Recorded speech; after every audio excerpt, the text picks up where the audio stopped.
श्री हरि श्री हरि श्री हरि। भक्त चरितांक। भक्त श्री राजेंद्र सिंह जी। झालावाड़ नरेश श्री राजेंद्र सिंह जी स्वभाव से ही आस्तिक बड़े भक्त थे। पाश्चात्य सभ्यता प्रेमी पिता की संतान होते हुए भी वे परम आस्तिक बने रहे। पिता के तत्वाधान में इंग्लैंड में अंग्रेज शिक्षा पाकर भी वे पक्के ईश्वरनिष्ठ व्यक्ति सिद्ध हुए। यही नहीं अपितु उनके पिताजी का जो पृथ्वी विलास अमर्य एक दिन केवल सरस्वती का ही मंदिर था, बाद में वही उनकी अपूर्व ईश्वर निष्ठा से पूरा का पूरा उपासना गृह भी बन सका। ऐसे महाराज को हम अनन्य भक्त कहें या अनन्य राजा, यह समझ में नहीं आता, परंतु सच तो यह है कि वे दोनों ही थे। इनके जीवन में इन दोनों का ही समन्वय सामंजस्य संसार ने देखा। असल में ये भक्ति और कर्म के मूर्त रूप थे।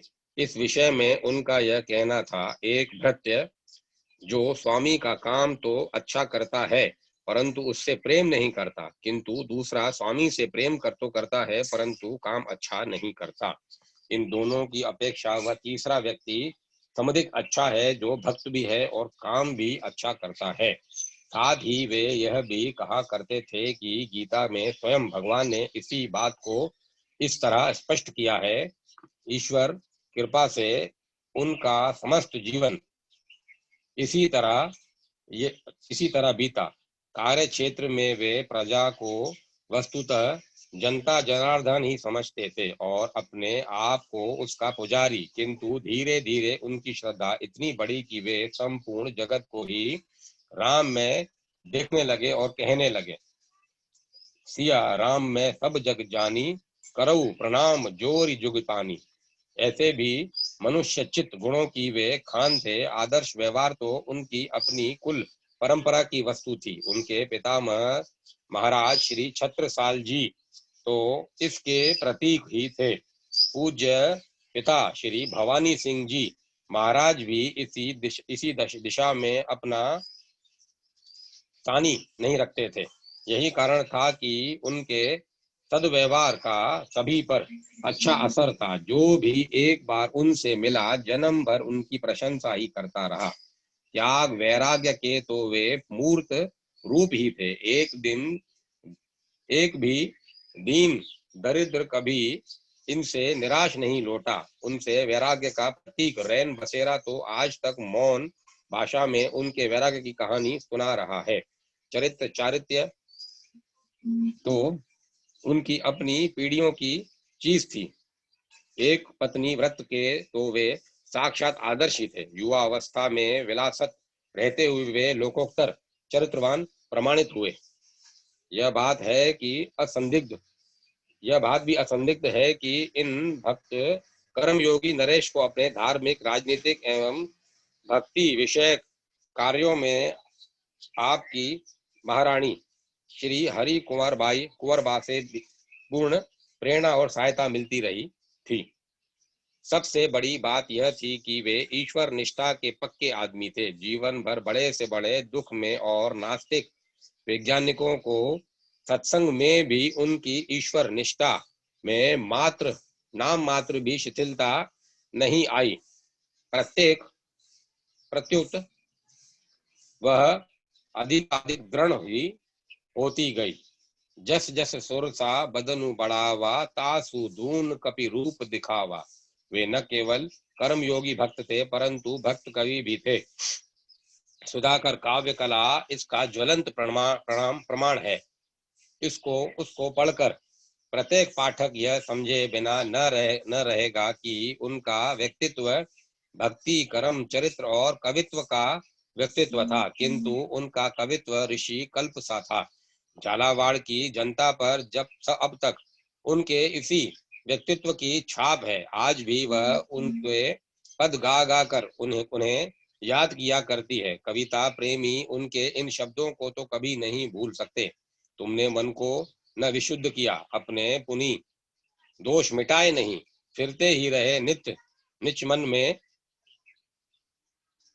में करते छल नेक लजाए नहीं, कहे क्या क्या सुधा कर आर्यजनों गत गौरव ध्यान में लाए नहीं, शतधा समझाया बुझाया तुम्हें, तब भी कुछ लखन आए नहीं। आओ आओ जी कृष्ण प्यारे जल्दी दरस दिखाओ, दर्शन का है प्यासा सुधाकर आकर प्यास बुझाओ। मधुर मधुर वो टेर बांसुरी मोहन बेग सुनाओ, आओ आता हूँ अब आता हूँ यूं कहकर मत कल पाओ, शाम सके भक्तों को अपने चुटकी में न उड़ाओ। उनका स्वर्गवास भद्रा शुक्ला 3 संवत 2000 को हुआ। उस दिन वे सकुटुंब व्रती थे और मृत्यु के कुछ देर पहले तक भक्ति विषय कुछ पद बना रहे थे। बाबा दूधन राम ओघड़। बाबा दूधन राम ओघड़ एक सिद्ध महात्मा थे। यह नहीं कहा जा सकता कि उनका जन्म स्थान किस प्रांत में था, पर उनकी तपोभूमि गाजीपुर जिले का देवल ग्राम थी। उन्होंने 25 साल तक इस भूमि भाग में रहकर कड़ी से कड़ी साधना और तपस्या की थी। वे जाति के क्षत्रिय थे। उनका नाम दूधनाथ सिंह था। इसी नाम के अनुसार वे दूधन बाबा के नाम से प्रसिद्ध हुए। देव में पधारने पर हाथ में एक चिमटा लेकर इधर उधर पागल की तरह घूमा करते। कुछ दिनों के बाद ग्राम की पूर्व दिशा में धुनी जलाकर बैठ गए। धीरे धीरे उनकी ख्याति बढ़ने लगी। एक दिन वे घोड़े की पीठ पर सवार होकर कहीं जा रहे थे। एक महात्मा ने रास्ते में टोक दिया कि तुम साधु होकर घोड़े पर चढ़ते हो। अचानक दूधन बाबा पृथ्वी पर खड़े होकर कीर्तन करने लगे। घोड़ा अदृश्य हो गया। ऐसे अनेक चमत्कारपूर्ण घटनाओं से उनकी जीवन गाथा परिपूर्ण है। वे प्राय लड़कों के साथ खेला करते थे। सदा श्री राम जय जय राम मंत्र का उच्चारण किया करते थे। भगवान के विरह में कभी रोते थे तो कभी हंसते थे। उन्होंने करमनाशा के तट पर रामशाला नामक एक मठ निर्माण किया था। इसी मठ के सन्निकट रामतलाई नाम का एक जलाशय भी है, जिसमें स्नान करने पर ज्वर उतर जाता है। कुछ दिनों के लिए वे चित्रकूट भी गए थे और प्रेमोन्मत्त होकर मंदाकिनी के परम पवित्र तट पर राम नाम ध्वनि से वातावरण को उन्होंने सरस और संपन्न कर दिया। उन्होंने संवत 1882 में शरीर त्याग किया। तपोधन पंडित बचानी आचारी का जीवन अत्यंत संयम पूर्ण था। वे महान व्रती और भगत थे। उनका जन्म उत्तर प्रदेश के रायबरेली जनपद के बछरावा ग्राम में संवत 1882 में हुआ था। उनकी माता नंदो देवी बड़ी विदुषी थी। वे अपने पुत्र से संस्कृत में ही बातचीत करती थी। इससे वे बचपन में ही धारा प्रवाह संस्कृत बोलने लगे थे। एक बार वे अपने नाना पंडित चंदी दीन अवस्थी के साथ एक पंडित सभा में गए थे। उनकी विद्वता और वादानुवाद शैली से लोग बहुत प्रभावित हुए। उन्होंने विरोधी पक्ष को पराजित कर दिया, पर विद्या विवाद में विजित पक्ष को बड़ा दुख होता है। यह समझकर उन्होंने भविष्य में कभी भी शास्त्रार्थ न करने का कठोर व्रत लिया। थोड़े समय के बाद एक दार्शनिक वैष्णव साधु के उपदेशों ने उनमें भगवान की भक्ति भावना भर दी। वे नित्य प्रति श्रीमद् भागवत के कम से कम 5 अध्यायों का पाठ किया करते थे। उन्होंने जीवन पर्यंत किसी का अन्न द्रव्य नहीं स्वीकार किया। वे गृहस्थ भक्त थे। आचार्य संप्रदाय में दीक्षित थे। कुछ भगवान की ओर से खाने पीने को मिल जाता था, उसी में संतोष करते थे। उनकी श्री भागवत की कथा बड़ी मधुर होती थी। धनी मानी व्यक्ति उनको कथा कहने के लिए आमंत्रित करने का साहस नहीं कर पाते थे। उनका प्रण था कि जहां भी कथा कहूंगा वहां दूसरे का अन्न नहीं ग्रहण करूंगा, न कथा की समाप्ति पर एक पैसा भी चढ़ने दूंगा। उनके त्याग और तपोमय जीवन से लोग बहुत प्रभावित हुए। एक बार वे सेमरोता में के राजा के अतिथि थे। राजा ने बड़ा प्रयत्न किया कि वे उनका अन्न ग्रहण करें, भेंट स्वीकार करें, पर बचानी आचारी ने कहा कि चातक तो स्वाति धन की ही और देखा करता है। अन्य पक्षी सरोवर में बिना किसी रोक टोक के जल पीते रहते हैं, पर चातक तो घनश्याम को ही चाहता है। आचार्य जी महाराज की रास पंचाध्यायी में बड़ी निष्ठा थी। रास लीला की कथा वे अद्भुत ढंग से कहते थे। भगवान श्री राम ही उनके उपास्य देव थे। संत सेवा में उनकी बड़ी अभिरुचि थी। एक बार उनकी पत्नी ने कहा, आप पूर्वजों की संपत्ति उड़ा रहे हैं, बाल बच्चों के लिए भी तो कुछ बचाना चाहिए। आचार्य जी ने कहा कि जिसके खजांची स्वयं भगवान हैं, उसे द्रव्य के अभाव की चिंता ही किस तरह रह सकती है। वे कहा करते थे कि लक्ष्मी की प्राप्ति भगवान की भक्ति से ही संभव है। जहाँ लक्ष्मीपति है वहीं लक्ष्मी है। वे भक्ति को लोक परलोक सुख की निधि मानते थे। उन्होंने आजीवन भगवान नाम आश्रय लिया। उनके जीवन में तपस्या और भक्ति का सुंदर समन्वय था।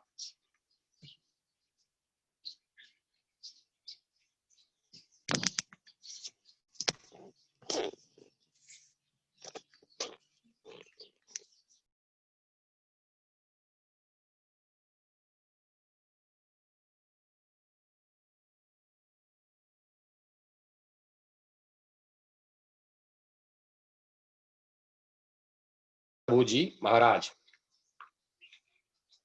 श्री साकेतवासी योगी राज परमहंस जी महाराज ने कार्तिक कृष्ण 2 संवत 1974 विक्रमी को 139 वर्ष की आयु में इस पंच भौतिक शरीर का त्याग किया था। हाँ बोलो। हाँ भेजो।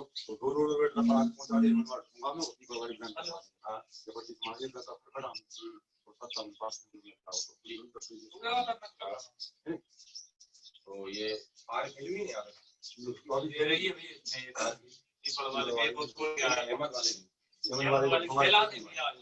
अभी कितनी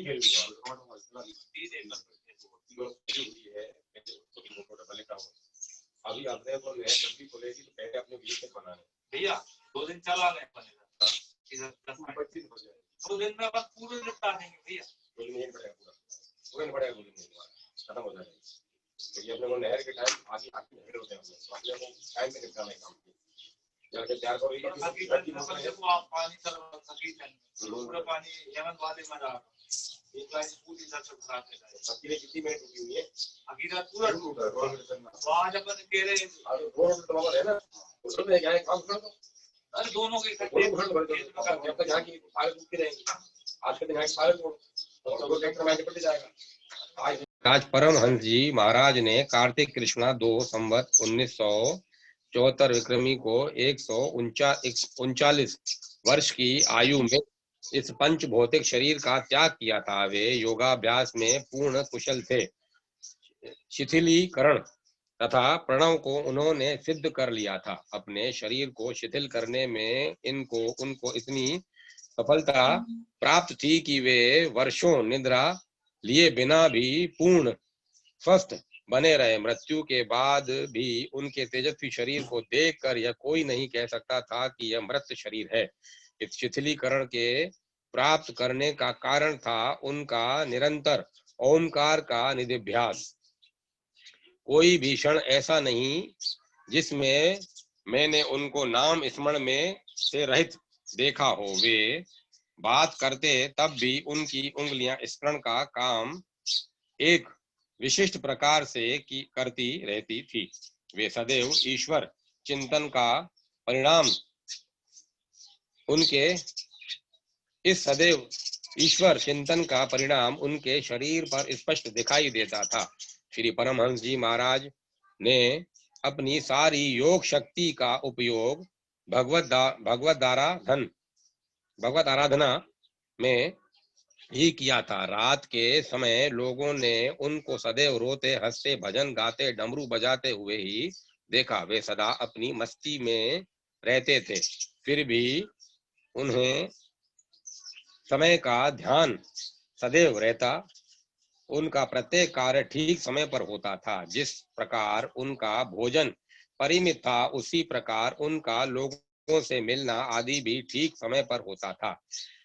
भगवान चिंतन से उनकी वृत्तियां बड़ी कोमल हो गई थीं। बालक के समान उनकी आंतरिक पवित्रता मुखमंडल पर स्पष्ट झलकती थी। मुझे तो उनको देखकर बारंबार भगवान श्री राम कृष्ण परमहंस का स्मरण हो आया करता था। उनकी निष्प्रता भी पराकाष्ठा की थी। एक बार जब वे स्वस्थ हुए, तब उन्होंने मुझे बुलाकर कहा कि राघव दास, यदि श्री बेचू साहू इस बगीचे के मालिक, जिसमें श्री परमहंस जी महाराज रहा करते थे, और उनके लिए उन्हीं श्री साहू जी की ओर से गुफा बनाई गई थी और दूध का प्रबंध था, मेरे बाद गुफा में भूसा भी रखना चाहे तो मने न करना। गुफा तो उनकी है, मैं तो केवल बगीचे का रखवाला हूँ। योगाभ्यास और विद्वता के साथ भक्ति का मेल बहुत कम मिलता है, पर श्री परमहंस जी इसके अपवाद स्वरूप थे। इनमें दोनों बातें थी। भारतवर्ष के सभी प्रांतों से योगाभ्यासी उनके पास आते थे। एक बार एक तेजस्वी 60 वर्ष के सन्यासी आए, कहने लगे, मैंने सुना है कि आप कल्प कराते हैं, कृपया कर मुझे इसका रहस्य बताइए, मैं भी इसको करूं। इस पर वे मुस्कुराए और कहने लगे कि सांप भी केचुली बदल देता है, पर इससे वह भगवान का भक्त तो नहीं कहलाता। कल्प से काम नहीं चलेगा, भगवत भजन में ही मन लगाना चाहिए, यही शास्त्रों का सार है। श्री परमहंस जी महाराज का हृदय दया से भरा था। जब कभी वे किसी को दुखी और चिंतित देखते थे, तो उसके दुख दूर करने का प्रयत्न करते थे, परंतु मुकदमे में जीत चाहने वाले और पुत्र प्राप्ति की इच्छा रखने वाले स्त्री पुरुषों से वे सदैव दूर रहते थे। श्री परमहंस जी महाराज उच्च कोटि के योगी, विद्वान और भगवत भक्त थे। काशी के प्रसिद्ध विद्वान स्वर्गीय श्री शिव कुमार जी शास्त्री, प्रोफेसर श्री राम मूर्ति आदि पुरुषों ने उनकी विद्वता तथा शारीरिक स्वास्थ्य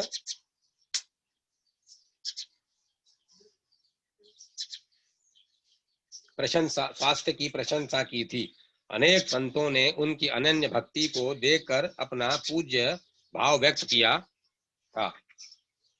भक्त पयाहारी बाबा।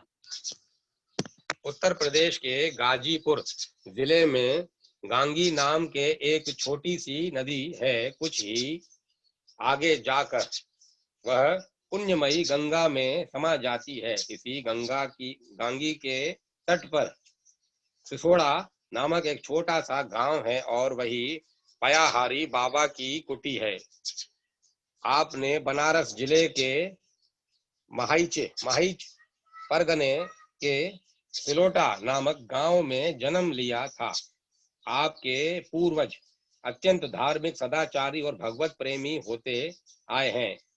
उनके जीवन की छाप आप पर भी पड़ी। आपका मन शैशव से ही भजन में लगता था। आप अधिक से अधिक एकांत में रहते, भगवान नाम का जप, प्रार्थना और कीर्तन करते रहते। प्रातः सायं जब भी कोई देखे, उनके उधर हिलते रहते। यौवन समाप्त भी नहीं हो पाया कि आपने पृथ्वी के समस्त खाद्य पदार्थों को त्याग दिया, केवल दूध और जल पिया लिया करते। जब जी में आता, पाव भर राख निगल जाते। वे कहते, मुझे इसी से शक्ति मिलती है। इसका उनका पत्थर का अपना पृथक आसन था। उसे प्रतिदिन प्रातः काल धो देते। स्त्री पुरुष या बालक कोई उसे स्पर्श नहीं कर पाता था। अत्यंत वृद्ध होने पर भी अपने ही हाथ से कूप जल निकालकर स्नान करते तथा अपने ही हाथ का निकाला हुआ जल ग्रहण करते। वे अहिर्निश भजन में लगे रहते, निद्रा बहुत कम कर लेते थे। कुटी पर आए भक्तों को भक्ति और ज्ञान के उपदेश से तृप्त कर देते। दीन दुखियों की सहायता के लिए वे आकुल हो जाते। श्री कृष्ण जन्माष्टमी, श्री राम नवमी और मार्ग शीर्ष में राम विवाह का उत्सव वे बड़े उत्साह और समारोह से मनाते। हाथी पर भगवान श्री राम की बारात चलती। तिथोड़ा की उक्त कुटी पर अब भी मार्ग शीर्ष शुक्ल पंचमी को राम विवाह का उत्सव होता और वहां मेला लगता है। बाबा केवल दूध लेते थे, इसीलिए उन्हें पयाहारी बाबा कहते थे। उक्त कुटी पर अब जो भी महात्मा रहेंगे उन्हें पयाहार ही रहने का नियम बना दिया गया है। उक्त बाबा के वंशज भी वहां पयाहार के नियम का निर्वाह करते हुए भगवान की सेवा में निरत हैं।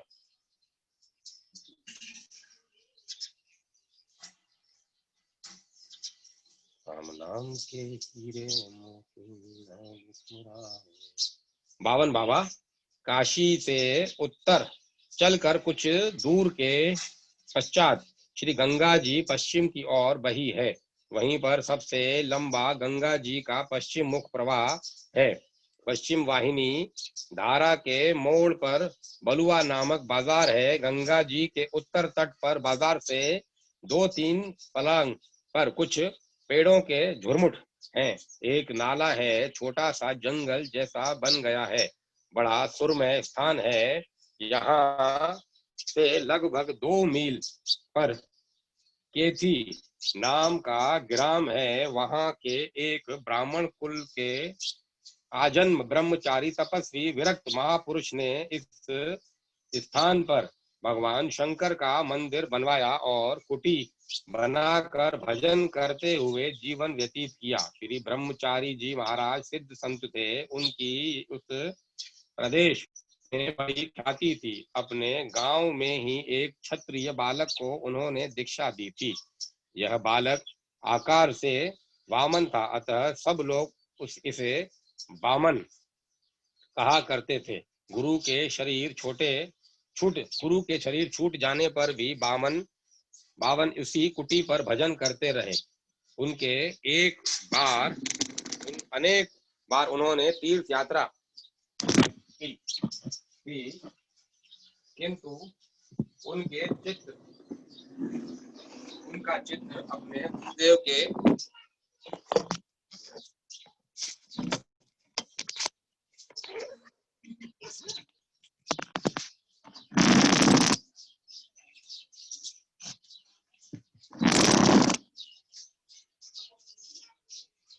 अपने गुरुदेव की समाधि के समीप पहुंचकर ही प्रसन्न होता था।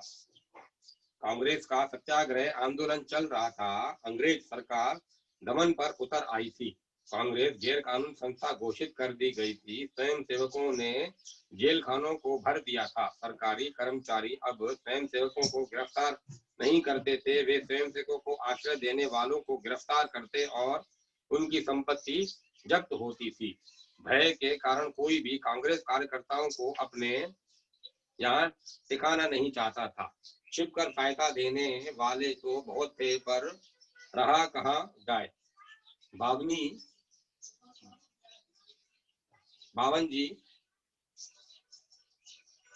जी ने स्वयं आमंत्रित किया। शिविर मंत्री को अपनी कुटिया और मंदिर को शिविर के उपयोग के लिए दे दिया। उन्होंने वे कह रहे थे, मेरे पास है क्या जो पुलिस वाले ले जाएंगे। मैं जेल जाने को पहले से तैयार बैठा हूँ। मंत्री ने कहा, हम लोग सत्याग्रह करके गांजा भांग बंद करा रहे हैं, आप इन दोनों का सेवन करते हैं, अतएव यहाँ शिविर कैसे बनाया जा सकता है। बावन जी ने उसी समय वहीं बैठे बैठे गांजे की चिलम गंगा जी में फेंक दी और बोले, मैंने चिलम ही फेंक दी, अब गांजा तो क्या तंबाकू भी नहीं पीऊंगा। भांग और ठंडाई सब आज से छूट गई, तुम निश्चिंत यहाँ आ जाओ। उस समय बावन जी की अवस्था लगभग 65-70 वर्ष की होगी। सारे शरीर में झुर्रियां पड़ गई थी। उनके यहाँ दिन भर भीड़ रहती थी। गांजे की चिलम ठंडी ही नहीं होती थी। वे स्वयं कहते थे, मैं मजे से 50-60 चिलम रोज फूकता था। भांग तो एक छटांग गोला नित्य लिया करता था। नशे का इतना अधिक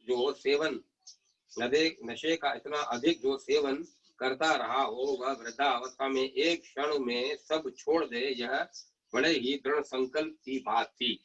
लोग धीरे धीरे नशा छोड़ने की बात करते हैं, बीमार हो जाने पर भय बतलाते हैं, कोई अन्य सहारा लेते हैं नशा छोड़ने के लिए, पर बावन जी ने यह कुछ नहीं किया। एक दिन में उन्होंने अपने यहाँ से गंजेड़ी भंगेड़ी लोगों के समूह को भगा दिया। उनके स्वास्थ्य पर तनिक भी असर नहीं पड़ा। बड़े सरल प्रसन्न मुख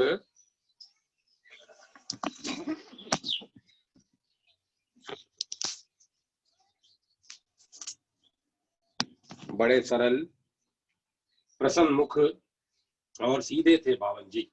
फसल के कटने के दिनों में गांवों में जाकर अन्न मांग लाते और फिर उनका वह भंडार प्रत्येक आगत अतिथि के लिए खुला रहता।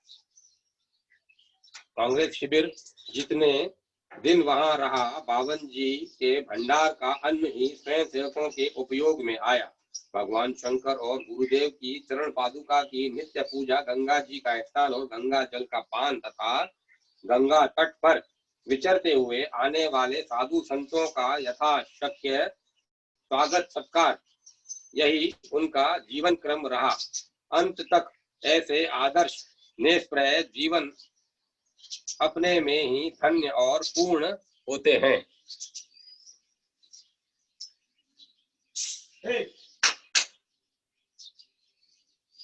उसमें आयल चेक कर देना, इसमें रोटोमीटर में आयल और ग्रीन कर देना, आयल ग्रीन।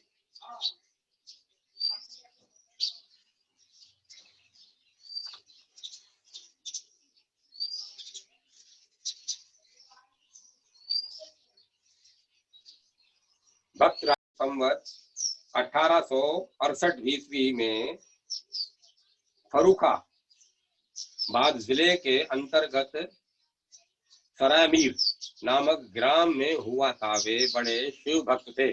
भगवान शिव पर उनका अटूट विश्वास था। किसी भी आपत्ति में आ पड़ने पर अन्य किसी से भी सहायता की याचना न करके भगवान शंकर पर ही निर्भर रहा करते थे। भगवान शंकर ने उन्हें कई बार प्रत्यक्ष दर्शन भी दिए थे। उनके जीवन की अनेक अलौकिक घटनाओं से उनकी आदर्श शिव भक्ति प्रकट होती है। वृद्धावस्था में तो इनका एक मात्र काम ही था दिन भर शिव मंत्र का जप, कीर्तन आदि, और प्रातः एवं रात्रि में स्वरचित सुललित पदों द्वारा भगवान शिव के गुणगान करना। इन्होंने 1944 ईस्वी में शिव सायुज्य लाभ करके यह लीला संवरण की। देवी सहाय जी के रचे हुए पद प्रत्यय अत्यंत मर्मस्पर्शी एवं हृदय ग्राही है। उनका एक सुंदर पद नीचे दिया जाता है। दीन बंधु दयाल शंकर जनी जन अपनाई, भव सार पार उतार मोको निज स्वरूप दिखाई, जाने अजाने पाप मेरे तिन्हीं आप नसाई, कर जोरी भोरी निहोरी मांगू बेगी दरस दिखाई, देवी सहाय सुनाए शिव सो प्रेम सहित जे गावई, भव बंधन ते छूटी जाहि ते नर सदा अति सुख पाही। भक्त वर उमापति जी त्रिपाठी। पंडित उमापति जी महाराज महान विद्वान दिग्विजयी शास्त्रीय और भगवान राम के परम भक्त थे। उनका जन्म गोरखपुर जनपद में भगवती सरयू के परम पवित्र तट पर पिंडी ग्राम में संवत 1851 ईस्वी में हुआ था। वे बाल्यकाल से प्रतिभा संपन्न व्यक्ति थे। उनके चरित्र विकास और विद्या अध्ययन पर उनके विद्वान और संस्कृतज्ञ पिता पंडित शंकर पति जी त्रिपाठी का विशेष प्रभाव पड़ा था। जीविका उपार्जन की दृष्टि से उनका परिवार छपरा के महुआ ग्राम में आ गया। उमापति जी के पांडित्य से सारा का सारा बिहार प्रांत और उत्तर प्रदेश आश्चर्यचकित हो उठा। मिथिला शिथिला जाता समायते उमापते की उक्ति बिहार में अब भी प्रसिद्ध है। ये उच्च कोटि के विद्वान थे। व्याकरण शास्त्र के आवर्चनीय मत का खंडन करके प्राचीन मत के समर्थन के लिए उन्होंने 2 बड़े ही मनोरम ग्रंथ लिखे थे। वे सफल कवि भी थे। उन्होंने संस्कृत भाषा में भगवान श्री राम और श्री सीता के सतवन के अनेक श्लोकों की रचना की है, जो बहुत सरस और पांडित्य पूर्ण है। काशी में कुछ काल तक निवास करने के बाद उन्होंने विंध्याचल की यात्रा की। भगवती विंध्यवासिनी ने साक्षात दर्शन दिया। देवी की प्रेरणा से उन्होंने अयोध्या में आश्रम की स्थापना करके स्थायी रूप से निवास किया। अयोध्या नरेश कविवर मान सिंह द्विजदेव तथा आगरा और अवध प्रांत के प्रसिद्ध नरेश उनको बड़ी श्रद्धा और आदर की दृष्टि से देखते थे। वे भगवान राम की उपासना गुरु भाव से करते थे। राम को अपना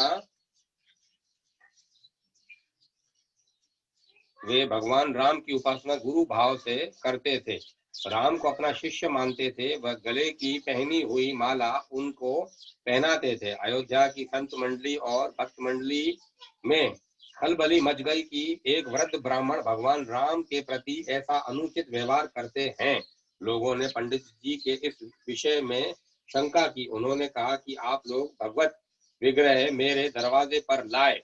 यदि भगवान मेरे हाथ से माला ग्रहण कर ले तो मेरी निष्ठा उचित समझिएगा। शोभा यात्रा निकाली गई। भगवान का रथ उनके दरवाजे पर पहुंच गया। भक्त माला लिए खड़ा रहे और भगवान ख्याल न करे। सबसे बड़ी बात तो यही थी कि भक्त ने भगवान को शिष्य भी तो माना था। गुरु का अपमान भगवान से हो। दशरथ नंदन अयोध्यापति का मस्तक नत हो गया। राम की चिन्मय प्रतिमा ने हाथ जोड़कर प्रणाम किया। माला लेकर गले में डाल ली। अयोध्या नगरी उमापति ऐसे परम भगवत की उपस्थिति से कृतार्थ हो उठी। भगवती मिथिलेश नंदिनी के चरण कमलों में उनकी अपार निष्ठा थी। एक बार कुछ संत आए। उन्होंने कार्तिक मास में कटहल मांगा। पंडित जी ने जानकी जी से प्रार्थना की। भंडार कटहल से परिपूर्ण हो उठा। एक बार घर में चूड़ी पहनाने वाली आई। घर में 2 स्त्रियां थी। उसने कहा कि मैंने 3 को चूड़ियां पहनाई हैं। तीसरी स्त्री जानकी जी थी, जिनकी पूर्ण भक्ति भावना थी। उनकी संवत कितनी पूर्ण भक्ति भावना थी उनकी। संवत 1930 ईस्वी में उन्होंने भगवान के धाम की यात्रा की।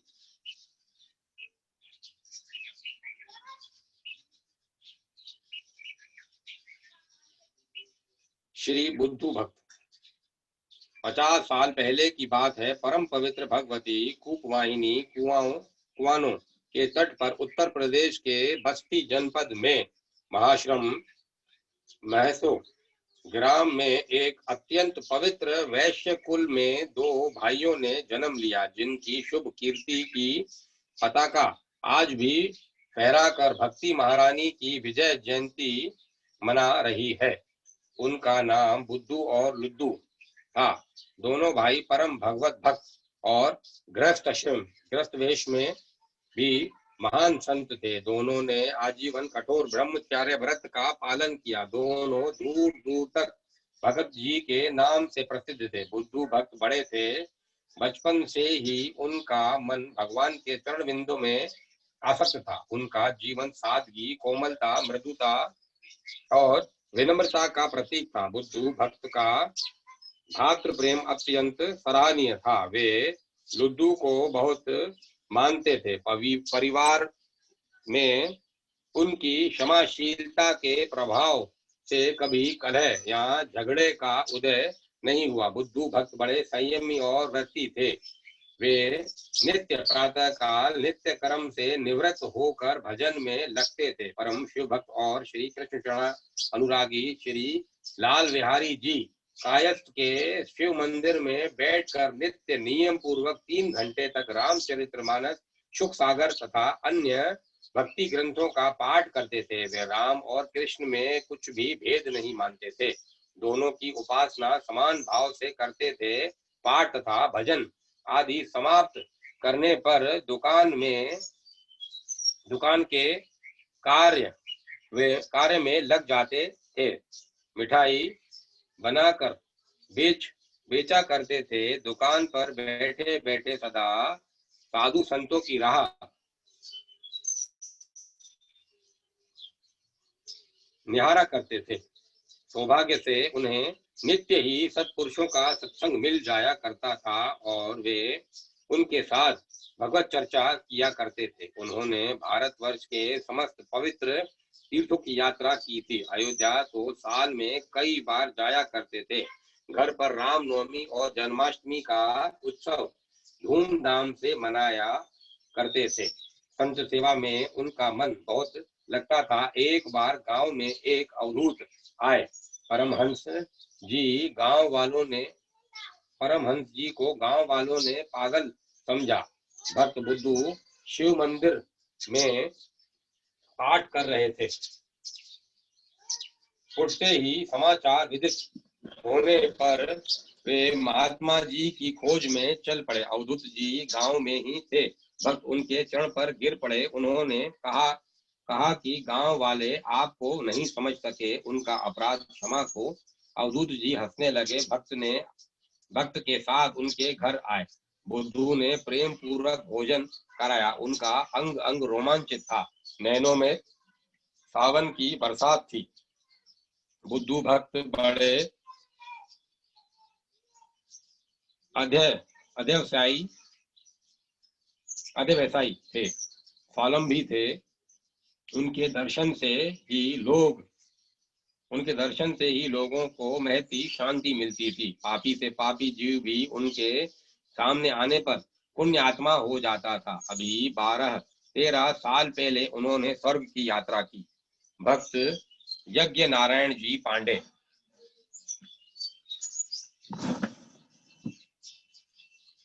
मिर्जापुर जिले के पुण्यादेव चंद्रप्रभा के तट पर पसही नाम का एक गांव है। लगभग 200-250 घर हैं इस गांव में।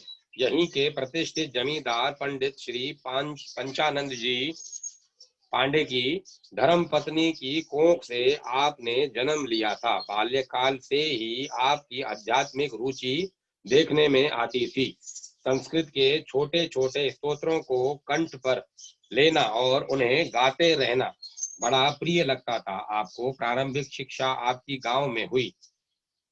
पिता के सदाचरण एवं आध्यात्मिक जीवन की आपके निर्मल मस्तिष्क पर अमिट छाप पड़ती थी। भगवान श्री राम आपके आराध्य बन गए। मानस आपने कंठ करना शुरू किया। कुछ समय बाद आपने पूरा रामचरित्र मानस मुखस्त कर लिया। इसके बाद गीतावली, कवितावली और विनय पत्रिका को भी आपने अक्षरशः याद किया। आपका कंठ अत्यंत मधुर था। जब भी अवकाश मिलता और दो भी सत्संग पिपासु आ जाते, बस राम चर्चा छिड़ जाती। कोई सत्संगी बैठ सके तो सारी रात्रि उनकी सत्संग के लिए ही थी। रविवार को तो पसही के राम मंदिर पर नियमित कथा का कार्यक्रम रहता ही था। परिवार के लिए आप अकर्मण्य नहीं थे। भगवत भजन के साथ बड़ी ही तत्परता से वे गृहस्थी का कार्य करते। प्रातः अरुणोदय के पूर्व स्नान संध्या से निवृत्त हो आशुतोष शिव की पूजा कर लेते और फिर कमंडलू भरा जल तथा दुर्गा सप्तशती की पोथी लिए गन्ने के खेत के मचान पर चले जाते। वहां दुर्गा सप्तशती का संपुट पाठ किए बिना ये कभी जल नहीं ग्रहण करते थे। इन्हें तीर्थ यात्रा करनी थी, इसके लिए परिवार वालों से कुछ समय के लिए अवकाश लिया और परम पावन अवध धाम में 2 संतों के साथ यात्रा आरंभ करने का निश्चय हुआ। वे अत्यंत हष्ट पुष्ट और पहलवान भी थे। दोनों महात्मा भी इन्हीं जैसे तगड़े थे। ये उन महात्माओं के साथ पैदल ही जिस पथ से भगवान श्री राम ने वन गमन किया था, उसी पथ से उसी प्रकार हर स्थानों के दर्शन करते रामेश्वर तक चले गए। मानस कथा, भजन और सत्संग प्रातः सायं चलता ही था। इसी प्रकार भजन एवं सत्संग का मुख सुख लेते हुए इन्होंने पुरी और द्वारका की भी यात्रा की।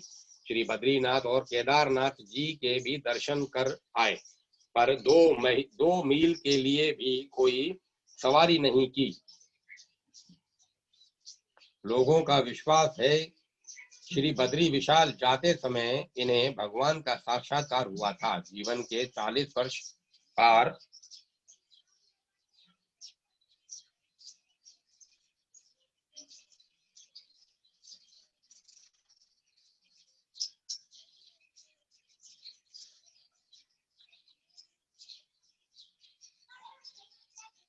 जीवन के 40 वर्ष पार करते तो आपका जीवन विलक्षण बन गया। रात्रि के 4 बजे से ही मधुर स्वरों में प्रार्थना आरंभ होती और फिर दिन भर भजन, पूजन और पाठ का क्रम चलता रहता। रात्रि के 12 बजने के पूर्व ये कभी शयन नहीं करते।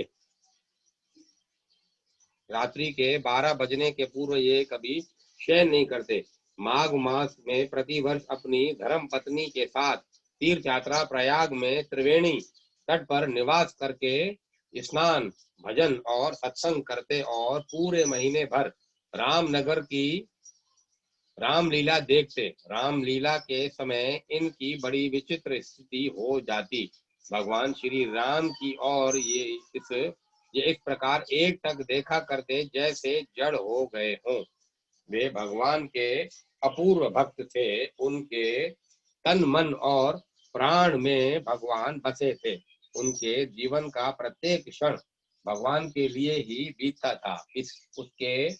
उनके संपर्क में आने वालों का जीवन पवित्र ही नहीं हुआ, वे भगवान को पाने के लिए भी उत्कट साधन में लग गए। श्री पांडे जी को इस जगत में से भगवान के चरणों में पहुंचे अभी कुछ ही वर्ष बीते हैं। जीवन के अंतिम दिनों में उनकी आकृति अत्यधिक तेजपूर्ण हो गई थी। बाबा रघुपति दास। केवल कुछ दिनों की बात है। उत्तर प्रदेश के बलिया जनपद के केवरा गांव में बाबा रघुपति दास ने जन्म लिया। उनके पिता का नाम रामहित और माता का एलहंती देवी था। दोनों भगवत भक्त थे, अतएव उनके बालक गोपी पर उनकी सरलता और भक्ति का सुंदर प्रभाव पड़ा। उनके मन में वैराग्य और संसार के प्रति अनासक्ति का उदय हो आया। उन्होंने मिल्की मठिया के स्वामी जी श्री बच्चू बाबा से दीक्षा ली और वे मस्त होकर भजन करने लगे। धीरे धीरे उनके तन और मन दोनों पर भगवान की भक्ति का अमिट रंग चढ़ने लगा। उनकी शारीरिक कांति अत्यंत दिव्य थी। वे भजन करते करते कभी बेहल हो जाते, कभी रो पड़ते, कभी प्रेमोन्माद में मतवाले हो उठते। उनकी सरलता और तपो में जीवन से लोग अधिकाधिक संख्या में उनकी ओर आकृष्ट होने लगे। एक समय वे चबूतरे पर स्नान कर रहे थे। स्नान अधूरा ही था और कि सहसा दौड़कर कूद पड़े, फिर लौट पड़े। झूम झूम कर हंसने लगे। लोगों ने उनको पागल समझा, पर बाद में उन्होंने स्वयं बताया कि मेरे सामने एक दिव्य मूर्ति प्रकट और अदृश्य होती रहती थी।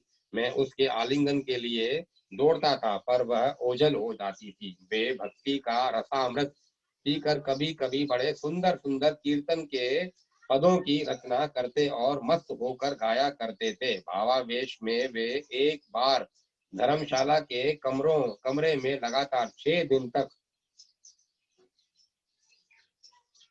समाधिस्थ रहे।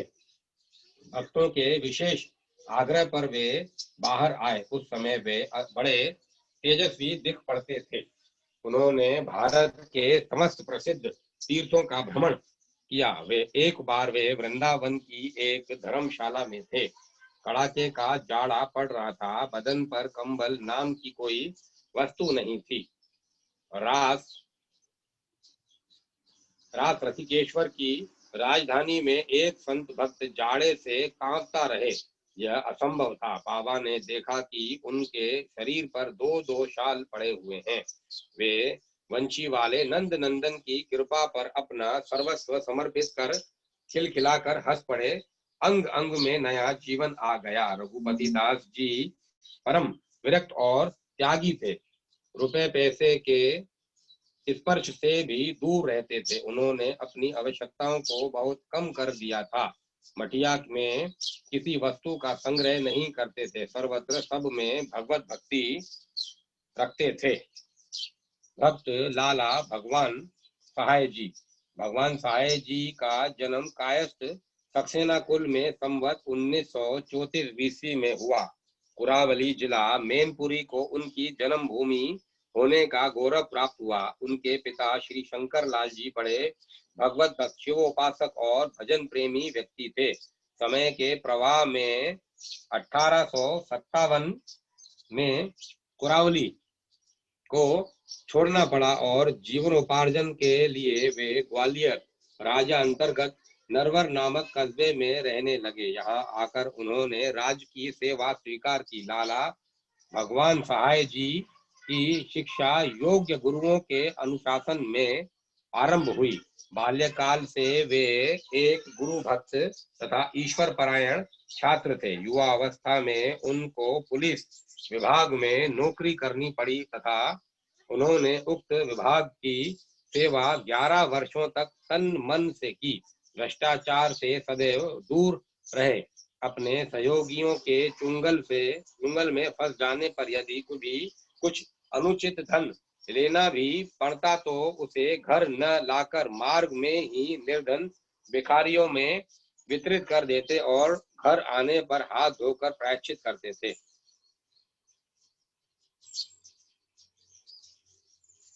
पुलिस विभाग में यह बड़ी कठिन चीज है। सरकारी कार्य की अपेक्षा पारलौकिक कर्तव्य का वे विशेष ध्यान रखते थे। ब्रह्म मुहूर्त में उठते तथा भगवान के ध्यान में रत रहते।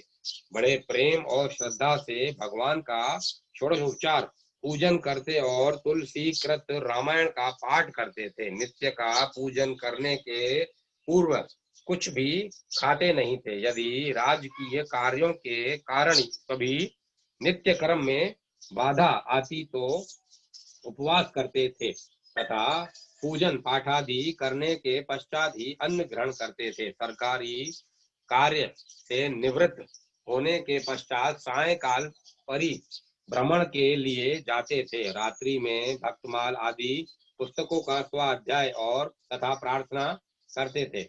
11-12 बजे भगवान का स्मरण करते हुए सो जाते थे। उनके पिता श्री शंकर लाल जी वृद्ध अवस्था में नेत्र ज्योतिहीन हो गए थे।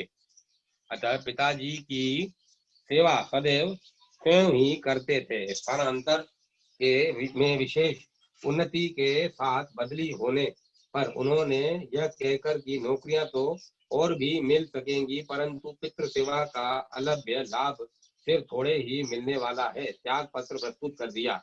वे प्रत्येक कार्य को भगवान की आज्ञा मानते थे तथा हर्ष विषाद से दूर रहकर निर्लिप्त भाव से कर्म करते थे।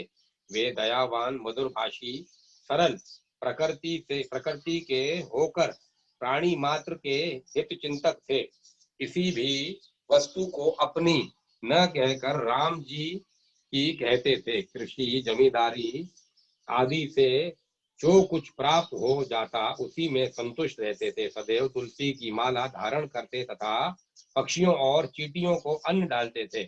उनका देहांत सन 1944 ईस्वी के मई मास में हुआ था। देहांत के समय उनके दोनों पुत्र बाहर गए थे। उनके लौटने तक प्राणों को ब्रह्मांड में धारण कर लिया। 2 दिन तक इसी स्थिति में रहे तथा उनके आने पर शांति पूर्वक प्राण त्याग किया। भक्त कुंज बिहारी सिंह जी वह सभी प्रकार दीन था। बाल्यकाल में तो अत्यंत सुंदर मनोहर एक पुष्ट बालक था, पर पीछे सभी अंगों से प्रायण विकलांग हो गया था। उसकी अब भी जब कभी स्मृति हो जाती, विशुद्ध भगवत भक्त का स्वरूप हृदय में खिंच जाता है। नम्रता और विनय की तो मानो वह मूर्ति ही थी। अधिक पढ़ा लिखा न होने पर भी महामना विद्वान जैसा था। उसके मुख में सभी समाधानों के लिए नट मरकट एवं सब ही नचावत राम खगेश भेद अस गावत इस चौपाई का सर्वदा वास रहता था। रामायण का हृदय से प्रेमी तथा शंका समाधानों के में दिव्य आनंद पाता था। प्राय कुछ घंटों में ही मूल रामायण के सभी श्लोकों को कंठाग्र कर उसने अपनी विलक्षण स्मरण शक्ति का परिचय दिया था। भगवान की कथा जहाँ और जब भी होती हो, चाहे वह महीनों तक क्यों न होती रहे,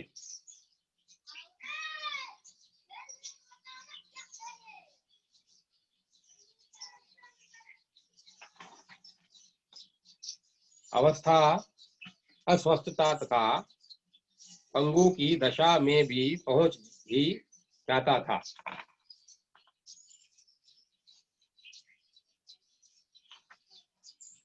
भगवान चर्चा या कथा श्रवण में उसके नेत्रों से अविरल अश्रु प्रवाह तथा कभी कभी दिव्य हर्षोदय उमड़ पड़ता था। नाम का वह अकिंचन प्रेमी था और कहा करता था कि लोग बेकार ही हल्ला करते हैं, पता नहीं वे क्या चाहते हैं। यदि कुछ काम कर, किसी की नौकरी कर, भक्ति मात्र प्राप्त करना ही उन्हें इष्ट है, तब तो संसार में के जीव मात्र ही भगवान के कैंकर्य में सदा के लिए नियुक्ति प्राप्त कर चुके हैं। भक्ति भी उनसे बढ़कर कौन देगा। ये लोग क्यों नहीं बराबर राम राम इस अद्भुत अमृत हम वर्णद्वीय का जप करते हैं। सचमुच एक आदर्श भगवत भक्त तो वही है जो भगवत कृपा प्राप्त कर अथच विश्व के संपूर्ण पदार्थों का आधिपत्य प्राप्त कर लेने पर भी स्वयं सुखों से बिल्कुल दूर रहता है। अपने को तृण से भी सुनीच तथा तरु से भी सहिष्णु बनाकर रखे तथा बराबर दूसरों के उपकारों को ध्यान रखे और अपनी विद्वता, आण्यता, प्रगलता आदि को लेश मात्र भी प्रकट न होने दे।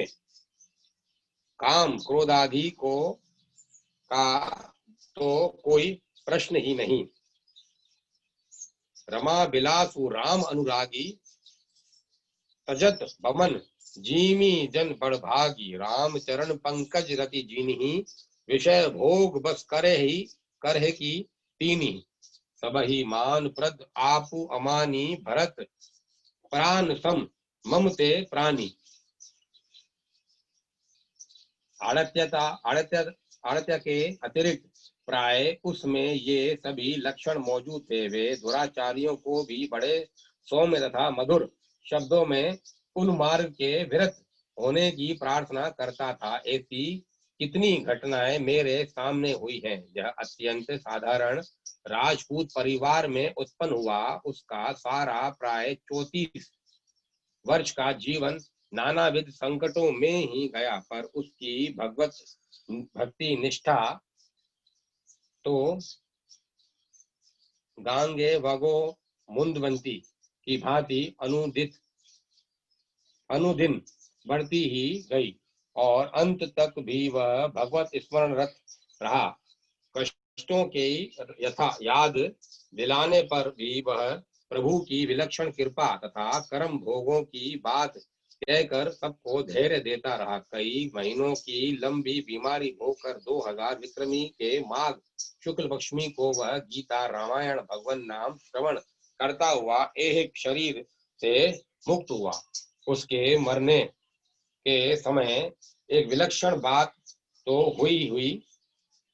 उसके अनुज शिव बिहारी सिंह ने भी स्वयं उसके साथ परलोक जाने की हार्दिक प्रार्थना की और पूरा सप्ताह भी नहीं बीत पाया कि वह भी चल बसा।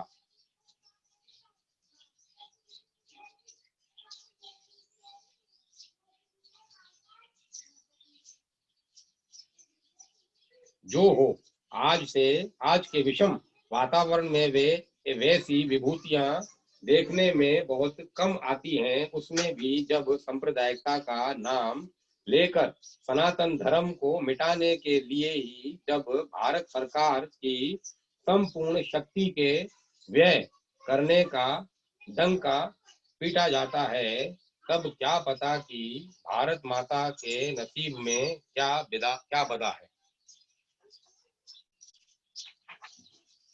श्री चित्रकूट के मोनी बाबा। श्री मोनी बाबा चित्रकूट के प्रसिद्ध भक्त थे। वे श्री 108 स्वामी श्री लक्ष्मण दास जी के शिष्य थे। इन्होंने अवधूत वृत्ति में जीवन व्यतीत किया। एक ही वृत्ति सदा रही, किसी से कभी याचना नहीं की। उनके गुरु जी सिद्धावस्था के योगी थे। खड़ाऊ पहनकर बड़ी हुई मंदाकिनी के उस पार जाया करते थे। उन्होंने एक ही स्थान में रहकर अपना पूर्ण जीवन व्यतीत किया। एकांत में रात्रि के समय जब तब कुछ गा पड़ते थे, मुडे ही की मुरलिया बाज रही, यही उनका प्रिय पद था। लगभग 90 वर्ष की अवस्था में कार्तिक मास सन 42 या 43 में शरीर त्याग कर स्वर्ग को पधारे।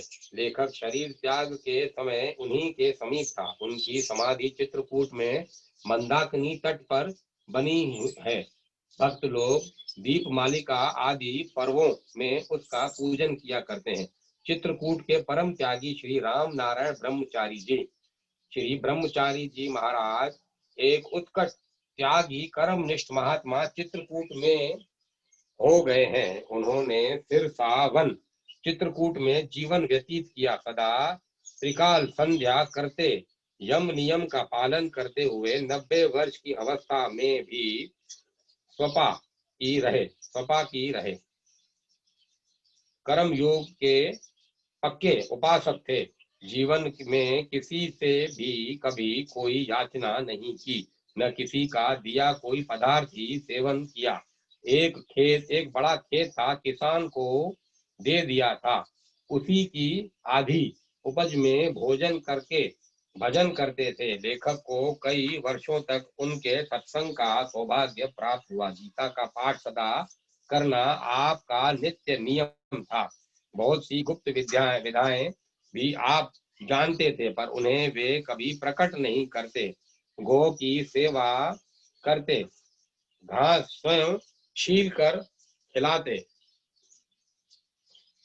बड़े ही सरल स्वभाव के तथा मधुर भाषी थे। माघ के महीने में लगभग 3839 सन में समाधित हुए। बुखारा के भक्त बादशाह बाजंद के पिता को एक ज्योतिषी ने कहा कि तुम्हारा पुत्र एक महान त्यागी भक्त होगा। बादशाह को इससे डर लगा और उसी दिन से उसने बाजंद को खूब ही मौज मस्ती, शौक, ऐशो आराम और अमन चमन के गर्क कर दिया। राज्य में दुग्गी पिटवा दी कि कोई आदमी मर जाए तो उसकी अंतिम क्रिया इस तरह करनी चाहिए ताकि बाजंद को मौत की खबर न हो। इसी समय स्वयं उसके पिता की मृत्यु हुई, पर बाजंद को पता न लगे, इसका ध्यान रखते हुए ही उनको मिट्टी दे दी गई। बाजंद को यह समझा दिया कि बादशाह हज करने गए हैं, पर भगवान के विधान को कौन टाल सकता है। आज बड़े धूमधाम से बागंत की सवारी निकली। हाथी, घोड़े, रथ, म्याने, ऊंट, पालकी आदि का ठठ लग रहा है। डंके निशान बज रहे हैं। सबके बीच में राजकुंवर बागंद सजाए हुए हाथी पर विराजमान है। बागंद हीरा, माणिक आदि रत्नों से जड़ी बहुमूल्य पोशाक पहने हुए हैं और राजा के लिए शोभनीय राजसी ठाट बाट से अच्छी तरह सुसज्जित है। सवारी एक गांव से दूसरे गांव को जा रही है। सब लोग अपने अपने राग रंग में मस्त हैं। अचानक सवारी रुकी, क्योंकि जब वह दो पहाड़ों के बीच में पहुंची तब सबसे आगे के डंके वाला ऊंट मर गया। रास्ता इतना सकड़ा था कि ऊंट के मरकर गिर पड़ने से आगे बढ़ने का रास्ता रुक गया। सवारी रुकने पर बागंत स्वयं हाथी से नीचे उतरे और सवारी क्यों रुकी है इसका पता लगाने के लिए आगे बढ़े। चलते चलते जब आगे पहुंचे तब वहां ऊंट को पड़ा देखा। बागंत ने दीवान से पूछा, दीवान, इस ऊंट को जल्दी खड़ा करो, यह जल्द चले। दीवान ने निराश होकर जवाब दिया, जापना, यह ऊंट मर गया है और अब यह चल नहीं सकता। बागंत, अरे भाई, इसमें मर क्या गया? हाथ है, पैर है, सिर है, पूंछ है, पेट है, छाती है, सभी कुछ तो है, तब मरा क्या? दीवान, महाराज, सब कुछ होने पर भी इसमें जो जीव था वह निकल गया, इसीलिए यह चल नहीं सकता। बागंत, सब कुछ होते हुए भी जीव के बिना नहीं चल सकता। दीवान, हाँ गरीब परवर, अब तो शरीर बेकाम हो गया, काम की चीज तो जीव है, जीव गया तो सब गया, अब तो पंचभूत बाकी रह गया। बागंत, अब इस मरे हुए ऊंट का क्या करोगे? दीवान, इसे जमीन में गाड़ देंगे। बागंत, तो क्या मेरी इस सुंदर काया में से भी जीव चला जाएगा? दीवान, हाँ दयालु, यह तो संसार भर के लिए कुदरत ने एक नियम बनाया है। जगत में आने और जाने का स्थान राजा और रंक के लिए कुदरत ने एक सा ही रखा है। पागन, तो फिर मेरे प्राण चले जाने के बाद क्या होगा? दीवान, बस आपको भी कब्र खोद कर गाड़ देंगे, ऊपर से धूल डाल देंगे। आपके माता पिता और दादा की भी यही हालत हुई है। सब मिट्टी में मिलकर मिट्टी बन गए हैं। बड़े बड़े सिकंदर जैसे सम्राट भी मिट्टी में मिल गए। बागन, तो फिर इस सुंदर काया के उद्धार का भी कोई रास्ता है? दीवान, हाँ, संतों ने इसका रास्ता बताया है, भगवान का भजन।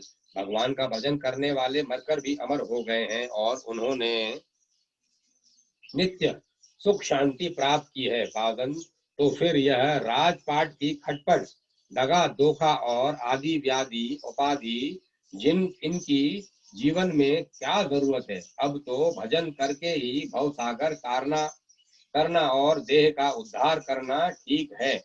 दीवान जी, अब तुम सवारी लौटा ले जाओ। मैं अपना वही रास्ता पकड़ता हूँ जहाँ मृत्यु का भय नहीं, दुख का डर नहीं और शांति का साम्राज्य है।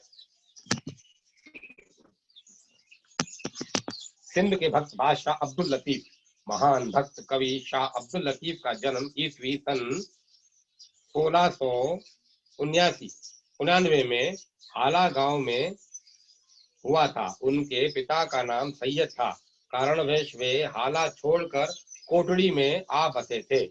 लड़कपन से में लतीफ को नूर मोहम्मद नाम के मौलवी के पास पढ़ने के लिए भेजा गया। लतीफ अलीफ बे करके फारसी की वर्णमाला शुरू होती है। शाह ने अलिफ ईश्वर के नाम के साथ जोड़ा हुआ, इसीलिए मैं तो इसको सीखूंगा, बराबर इसी को पढ़ूंगा। बाद में बे आदि अक्षरों से मुझे क्या मतलब? वे बड़े दार्शनिक, तत्वज्ञानी और प्रभु के प्रेमी हुए। सूफी मार्ग के ये महान संतों में गिने जाते हैं।